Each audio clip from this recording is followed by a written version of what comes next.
안녕하세요. 라이트하우스입니다. 지금 우리나라의 부동산 시장에는 커다란 전쟁이 벌어지고 있는데요. 정부에서 과열된 서울 집값을 잡기 위해 선포한 투기와의 전쟁 말이죠. 2017년 6.19 대책을 시작으로 8.2 대책, 9.13 대책을 연이어 발표했고, 올해에는 부동산 규제의 끝판왕이라고 불리우는 분양가 상한제까지 앞두고 있고요. 한편 강남 4구에서는 또 하나의 전쟁이 벌어지고 있다고 하는데요. 강남구, 서초구, 송파구에 이은 마지막 한 자리를 놓고 쟁탈전이 일어나려는 기미가 나타나고 있습니다. 그래서 오늘은 뉴타운 개발과 신축 아파트 상승세를 필두로 하여 강남 4구의 마지막 주자인 강동구를 밀어내고 이제는 새롭게 강남 4구에 들어가야 한다며 신경전을 벌이고 있는 동작구에 대해서 다뤄보도록 하겠습니다. 사육신묘와 현충원이 있어 충절의 고장으로도 불리는 동작구는 동쪽에는 강남 3구 중 하나인 서초구, 서쪽에는 여의도가 자리한 영등포구,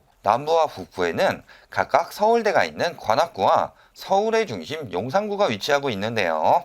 영등포구에 속해 있던 1950년대부터 서울 도심과 인접한 한강 이남이라는 이유로 예전부터 빠르게 개발이 진행됐던 동작구는 용마산, 서달산, 까치산, 국사봉 등 산지가 많은 지형 특성상 체계적인 도시구획 없이 단독주택과 빌라 위주로 난개발이 진행된 결과 현재까지도 내부 도로 환경이나 상권, 학군 등 전체적인 거주 여건은 안 좋은 편입니다. 우선 학군을 보면 동작구 내 일반 고등학교는 6개에 불과하며 그중 4개 학교는 서쪽 끝인 대방동과 신대방동에 몰려있고 나머지 2개 학교는 사당동에 몰려있습니다. 즉 상도동, 흑석동, 노량진동, 본동에는 일반 고등학교가 단 1개도 없다는 소리인데요. 동작구 고등학교 신입생 100명 중 32명은 동작구의 다른 지역으로 배정을 받을 수밖에 없는 상황이죠. 여기서 현재 개발 중인 흑성 뉴타운 총 1만 1000세대가 입주하면 일반 고등학교 문제는 더욱 심화될 테고요. 이런 사태를 해결하기 위해 2008년부터 흑석동에는 학교 용지를 지정해서 고등학교 유치를 추진해 왔으나 후보로 올랐던 배문고 대신고등학교가 최근 이전이 무산되면서 학교 등하교 문제는 더욱 심각해지고 있습니다. 동작구 학군하면 빼놓을 수 없는 게 바로 노량진 학원가인데요. 메가스터디, 대성학원 등 다양한 재수학원과 공무원 시험, 고시학원의 메카인 노량진 학원가와 함께 인근 중앙대, 숭실대, 총신대학교까지 대학교도 3개나 위치해 있어 중고등학생들이 아닌 성인들을 위한 학군이 우수하죠. 하지만 공무원 시험의 메카였던 노량진 고시초는 공무원 증원 발표에도 불구하고 인터넷 강의가 활성화되면서 거리가 멀거나 시간이 맞지 않는 수요들이 많이 빠져나갑니다.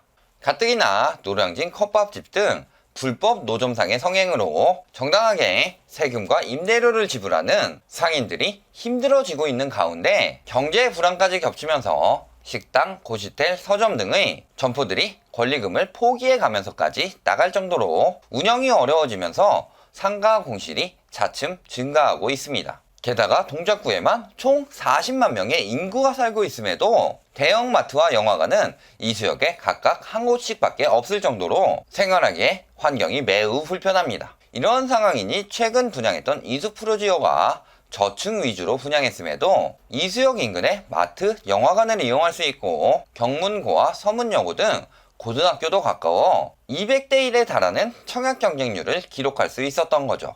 도로 여건을 보면 올림픽대로와 남부순환로가 인접해 동서 간의 이동은 수월한 반면 남북으로는 중심부에 산지가 많아 평탄한 대로는 거의 없고 언덕길과 좁은 도로들이 줄을 이루고 있어 차량 정체가 빈번하게 일어나는데요. 과천과 서울을 연결하는 유일한 도로인 동작대로는 버스 전용 차선을 신설하면서 기존 8차선이 6차선으로 줄게 되어 교통 혼잡이 가중되고 있고요. 지난 4월 서리풀 터널이 개통되어 강남 방면으로 이동이 수월해진 반면 차량이 몰리면서 이수역에서 숭실대 입구역까지 상도로는 교통 정체가 더욱 심각해진 상황입니다. 한편 지하철의 경우 무려 5개 노선이 지나고 있어 이용이 편리한데요. 이 중 2, 7, 9호선은 동서축으로 조성되어 강남과 여의도로, 1, 4호선은 용산, 시청, 명동으로 연결되어 진입이 수월한 장점이 있습니다. 지금 당장에 영향은 크게 없지만 서부 경전철도 추후 2026년까지 들어온다는 호재도 있죠. 이렇게 우수한 대중교통과 강남 3구와 매우 가까운 입지로 강남의 상승세를 이어받아 부족한 학군에도 높은 상승세를 보였는데요. 아파트 매매 가격 지수를 보면 초이노믹스가 시작된 2014년 7월 86.5에서 9.13 대책 직후인 2018년 10월 111.2까지 28.5%가 상승했었죠. 최근 3개월간 거래량이 많았던 단지들을 뽑아 2014년 7월부터 전용 84제곱미터의 가격 변동을 보면 4억 3천에 거래된 노량진 신동아 리버파크는 작년 10월 7억 9천까지 3억 6천이 올랐고, 7억에 거래된 흑석 한강푸르지오의 경우 올해 1월 12억 3천으로 약 5억 3천만 원이 올랐죠.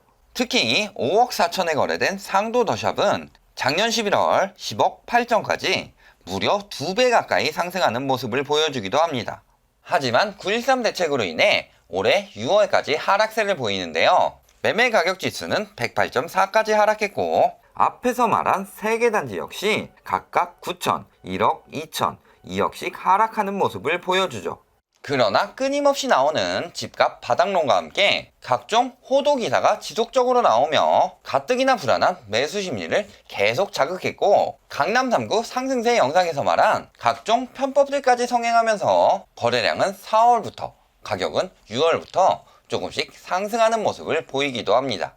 이렇게 높은 기존 아파트 가격 상승률과 강남 3구의 인접한 입지 외에도 강동구를 밀어내고 강남 4구의 입성을 꿈꾸게 했던 또 하나의 요소가 있는데요. 바로 동작구에 개발되고 있는 뉴타운들입니다. 한강조망과 9호선 역세권을 갖춘 흑석, 노량진 2개의 뉴타운 2만 가구 조성 계획으로 인해 이제는 강남 4구에 강동이 아니라 동작구가 들어가야 된다는 소리들이 커지기 시작했죠. 하나씩 살펴볼까요? 먼저 노량진 뉴타운은 2003년 서울시 2차 뉴타운 지구로 지정되어 노량진동, 대방동 일대에 총 8천여 가구로 조성되는 중인데요. 2008년 금융위기를 거치며 17년간 지지부진했으나 최근 속도를 내고 있다고 하죠. 현재 8개 구역 모두 조합은 설립되었으며 2, 4, 6, 7, 8구역은 사업시행 인가를 받아 시공사 선정까지 완료되었고, 3, 5구역은 사업시행 인가 절차 준비 중, 1구역은 촉진계획 변경 심의를 하고 있는 중입니다. 이 중 가장 빠른 사업지는 6구역으로 GS, SK 컨소시엄이 선정되어 이르면 내년 초 분양하여 2023년에 준공될 예정이죠. 노량진과 노들섬을 연결하는 백년 다리가 2021년 6월 개통 예정이며 2026년 서부 경전철까지 개통하게 되면 4개의 노선이 지나는 쿼드러블 입지를 갖추게 되는 동작구의 핵심 사업입니다. 하지만 아파트가 거의 없고 대부분이 빌라, 노후주택이라 진행이 어렵기 때문에 고시촌 원룸 사업자들의 영업 손실 및 보상 문제로 사업이 장기화될 것으로 전망되는데요. 그럼에도 현재 대지 16.5평짜리 빌라가 9억 5천, 대지 14평 다세대 주택이 8억 5천의 매물이 나와 있을 정도로 재개발 물건 프리미엄만 4, 5억이 붙어 있고, 최근 2년간 매년 1억씩 오를 정도로 짙은 거품이 끼어 있죠. 두 번째로 보실 흑석 뉴타운의 경우는 총 11개 구역으로 나누어져 있으며 10구역은 고도 제한 사업성 부족으로 해제되었고, 1구역은 정비구역 일몰제 대상에 포함되어 해제 위험을 목전에 두고 있습니다. 아직 이 구역은 조합 설립 전이라 현재 3, 9, 11구역 위주로 거래 중이고 4에서 8구역은 입주가 완료되었습니다. 특히 입주가 완료된 구역들은 서울의 아파트 상승세와 더불어 신축이라는 메리트까지 더해지며 높은 거품이 끼게 되는데요. 8구역에 있는 롯데캐슬 에듀폴의 전용 84제곱미터의 분양가는 5억 9천이었으나 올해 6월에는 12억 6천까지 분양가의 2배 이상으로 상승하였고, 9호선 초역세권에 한강 조망까지 있는 7구역 아크로 리버하임 전용 84제곱미터는 분양가 7억 8천에서 입주 직전인 작년 10월에는 16억, 올해 7월에는 16억 6천까지 뛰며 역시 2배가 넘는 가격이 되었습니다. 이로 인해 앞으로 재개발될 다른 구역들도 기대감이 커지면서 미친 듯한 상승세를 보이게 되죠. 예를 들어 9구역에 입주할 흑석 시그니처 캐슬 41평형의 경우 벌써 5에서 8억 정도의 프리미엄이 붙을 정도로 높은 가격 거품이 끼게 됩니다. 하지만 최근 민간택지 분양가 상한제로 인한 수익성 악화로 재건축, 재개발에 먹구름이 드리워지면서 재개발로 발전했던 동작구의 미래도 점점 더 어두워지고 있습니다. 자, 그럼 논란이 되고 있는 강동구 아파트와 비교를 해보면 전용 84제곱미터 기준으로 현재 강동구 대장주인 고덕 레미안 힐스테이트가 8월 11억 7천에 거래됐고, 이번 달 입주를 앞둔 5,000세대 대단지 고덕 그라시움의 분양권은 12억 8천에 거래되면서 대표 아파트들의 가격은 동작구가 강동구를 넘어섰죠. 하지만 전체 단지를 보면 동작구보다는 강동구가 더 높고, 뉴타운 신축단지와 재개발 물건 중심으로 가격 거품이 껴있는 동작구는 민간택지 분양가 상한제의 영향이 강하게 들어올 것이기 때문에 거품이 빠르게 빠지며 강남은 그냥 3구로만 남게 될 것으로 전망되네요. 결론을 말씀드리겠습니다. 5개의 지하철 노선이 지나는 훌륭한 대중교통과 함께 노량진, 흑석 2개의 뉴타운 개발을 필두로 강남 4구 입성을 꿈꾸었던 동작구는 서울에서 가장 비싼 강남 서초구와 인접해 있고, 북쪽으로는 서울의 중심인 용산, 남쪽으로는 관악구를 지나 경기도 최고의 시세를 보이고 있는 과천이 있어 거품 도시들에 둘러싸이면서 같이 거품이 끼었을 뿐입니다. 현재 부족한 학군이나 상권 인프라로 실거주가 살기 좋은 곳은 한정되어 있으며 재개발에 대한 기대 심리를 가진 수요들이 몰리면서 높은 상승세를 보였고, 일반 아파트 역시 덩달아 올랐을 뿐이라는 거죠. 하지만 민간 택지에 분양가 상한제가 적용될 것이 예고되면서 재개발 사업들에 제동이 걸리게 될 것이며, 열악한 학군, 인프라가 개선되기까지는 꽤 오랜 시간이 걸릴 것으로 예상됩니다. 여기에 올해 하반기부터 내년 초까지 신규 분양단지가 3개나 예정되어 있고, 이 중 분양가 상한제가 적용되는 단지들이 나오면서 저렴한 공급의 시작으로 분양가 대비 2배 넘게 쌓인 거품은 차츰 다시 빠지게 될 것입니다. 그리고 아직도 완공된 구역이 한 군데도 없는 노량진 뉴타운의 빌라 5세대나 흑성 뉴타운에 들어오는 아파트들은 재개발 기대감으로 비싼 가격에 투기했지만 더 이상 이런 미친 가격으로 거래할 메리트가 없어 조만간 동작구의 거래량은 동작구만 하게 될 것입니다. 오늘 영상이 도움이 되셨다면 좋아요, 구독, 알림 부탁드립니다.